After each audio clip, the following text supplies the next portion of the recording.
Welcome to Myth Merchant, where ancient stories echo through modern minds.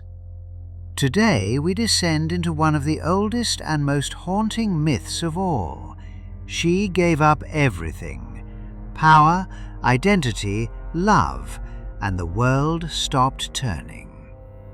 In the ancient city of Uruk, they whispered her name like a spell: Ishtar, goddess of love, war, and fertility. She was the morning star and the evening flame, the one who stirred desire and shattered empires. But one day she vanished, not into the sky, not into legend. She descended into the land of no return, into Oblivion. Ishtar was no ordinary goddess. She ruled over opposites: tenderness and rage, creation and destruction. In Mesopotamian myth, she embodied the full spectrum of human emotion.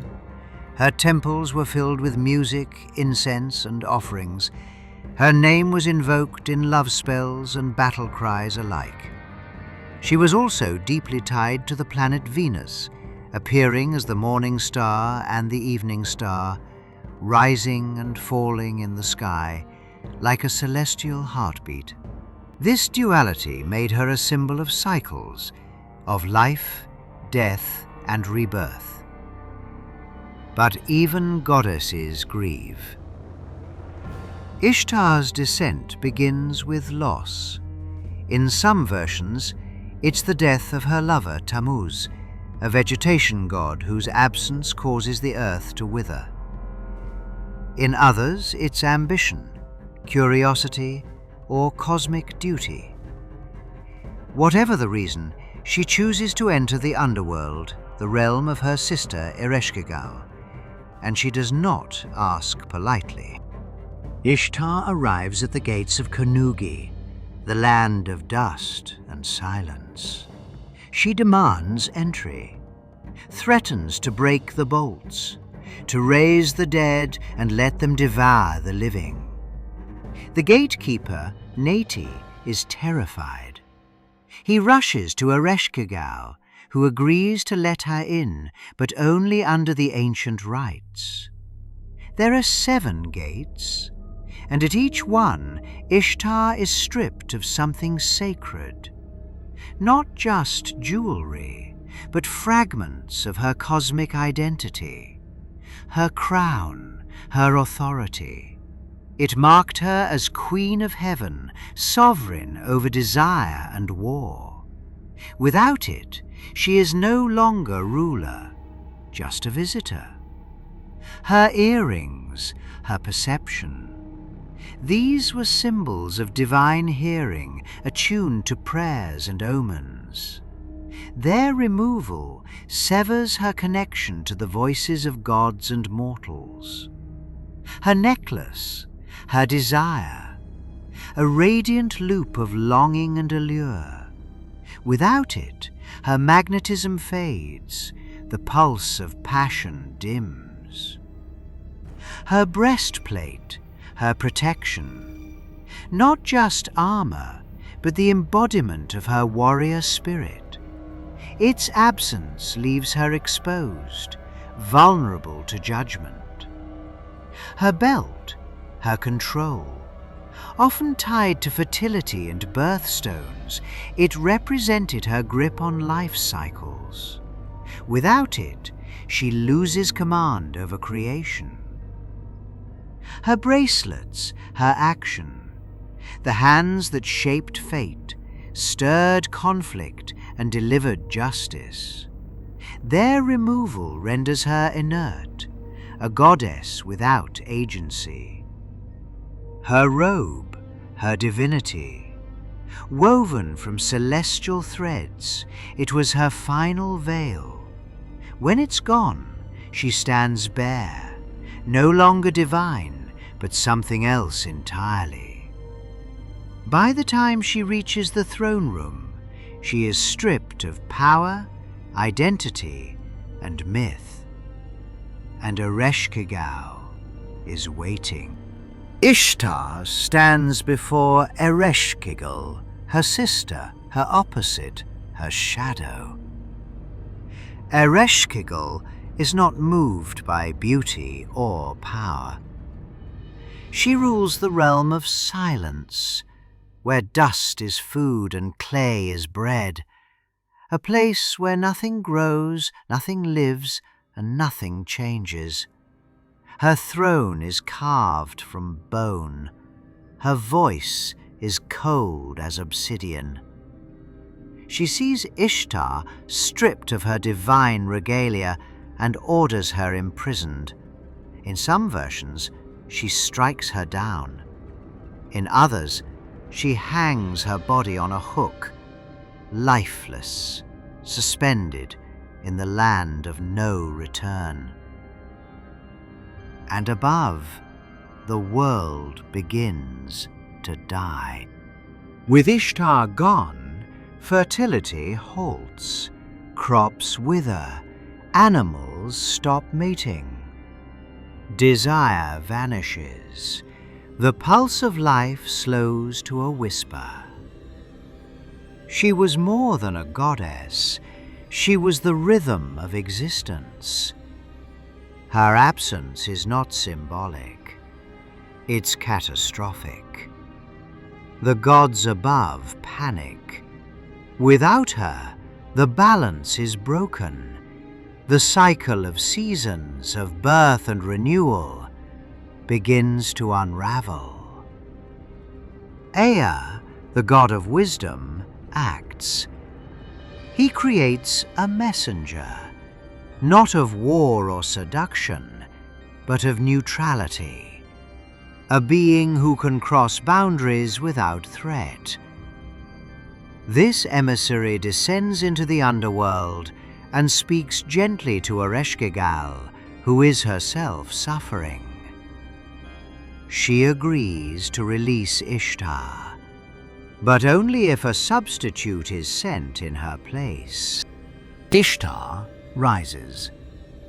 At each gate her regalia is returned: crown, earrings, necklace, breastplate, belt, bracelets, robe.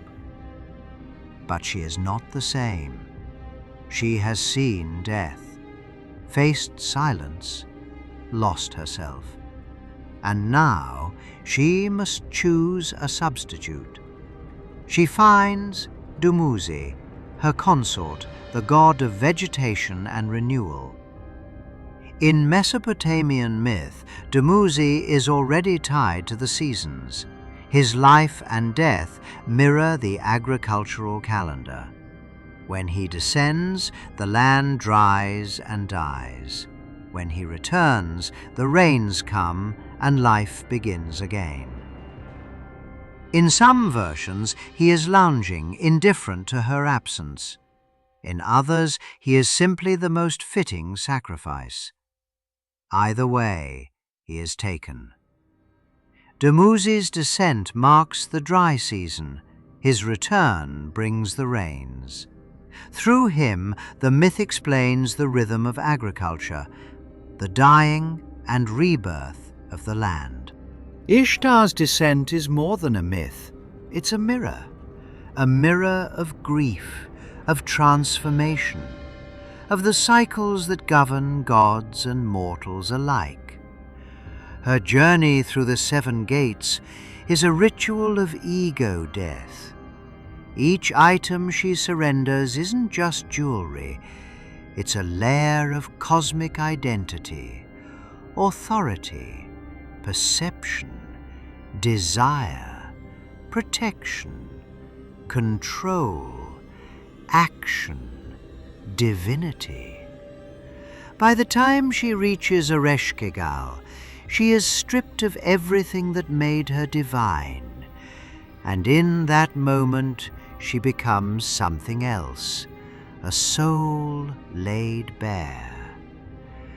The myth echoes the rhythms of the earth. Ishtar's descent mirrors the dying of the land in autumn and winter. Her absence explains the stillness. No crops, no desire, no renewal. Her return marks the rebirth of spring, the return of fertility and passion. Tammuz's sacrifice reinforces this cycle. His time in the underworld becomes the dry season. His return brings the rains. Together, they form a mythic explanation for agriculture's ebb and flow. But the symbolism runs deeper. Ishtar's descent is a metaphor for personal transformation, the shedding of ego, the confrontation with shadow, and the rebirth that follows. It's a journey echoed in myths across cultures. Persephone in Greek myth, taken to the underworld, returns with spring. Izanami in Japanese myth, dies in the underworld, becomes untouchable. Sedna in Inuit myth, cast into the sea, becomes goddess of marine life. Orpheus descends for love, fails to return with it. Each story carries the same heartbeat: descent, loss, and the possibility of return. Ishtar's descent shaped rituals, festivals, and celestial lore. Her link to Venus, the morning and evening star, mirrors her mythic arc. Venus disappears from the sky for days at a time, then reappears. Ancient astronomers saw this as Ishtar's journey, vanishing into the underworld, then rising again. Her myth also influenced sacred marriage rites, where kings symbolically united with the goddess to ensure fertility for the land. And her duality, love and war, creation and destruction, became a template for understanding divine complexity. Even today, her story resonates. In literature, psychology, and art, the descent into darkness and return to light remains a powerful metaphor. Ishtar's myth reminds us that transformation requires surrender and that rebirth is never free. She gave up everything, and in doing so, she gave the world its rhythm.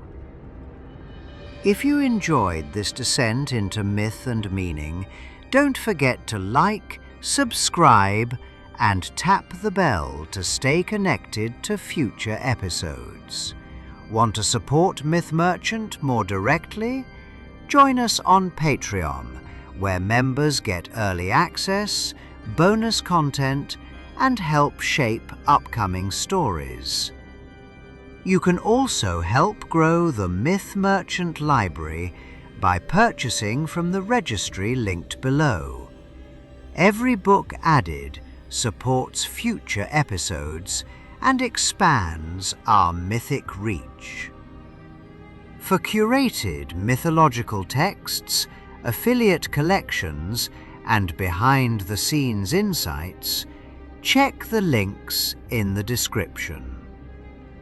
And tell us, if you stood before the gates of Oblivion, what would you leave behind?